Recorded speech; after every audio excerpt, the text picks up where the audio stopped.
इस वक्त की बड़ी खबर आपको बता रहे हैं। सुप्रीम कोर्ट ने SC/ST आरक्षण से जुड़े मामले में केंद्र सरकार से जवाब मांगा है और क्रीमी लेयर को बाहर करने की मांग पर सुनवाई की है।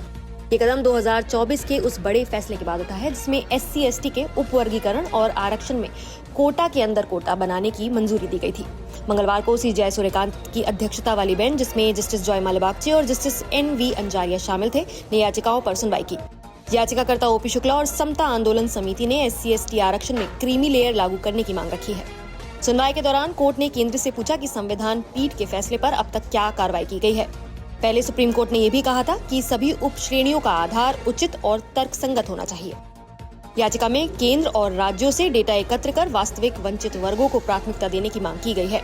अदालत ने केंद्र को जवाब दाखिल करने का निर्देश देते हुए अगली सुनवाई तक मामले को टाल दिया है। इस वक्त की बड़ी खबर आपको बता रहे हैं। सुप्रीम कोर्ट ने SC/ST आरक्षण से जुड़े मामले में केंद्र सरकार से जवाब मांगा है और क्रीमी लेयर को बाहर करने की मांग पर सुनवाई की है। ये कदम 2024 के उस बड़े फैसले के बाद उठा है जिसमें SC/ST के उपवर्गीकरण और आरक्षण में कोटा के अंदर कोटा बनाने की मंजूरी दी गई थी। मंगलवार को CJ सूर्यकांत की अध्यक्षता वाली बेंच, जिसमें जस्टिस जॉय माल्यबागची और जस्टिस NV अंजारिया शामिल थे, ने याचिकाओं पर सुनवाई की। याचिकाकर्ता OP शुक्ला और समता आंदोलन समिति ने SC/ST आरक्षण में क्रीमी लेयर लागू करने की मांग रखी है। सुनवाई के दौरान कोर्ट ने केंद्र से पूछा कि संविधान पीठ के फैसले पर अब तक क्या कार्रवाई की गई है। पहले सुप्रीम कोर्ट ने यह भी कहा था कि सभी उप श्रेणियों का आधार उचित और तर्कसंगत होना चाहिए। याचिका में केंद्र और राज्यों से डेटा एकत्र कर वास्तविक वंचित वर्गों को प्राथमिकता देने की मांग की गई है।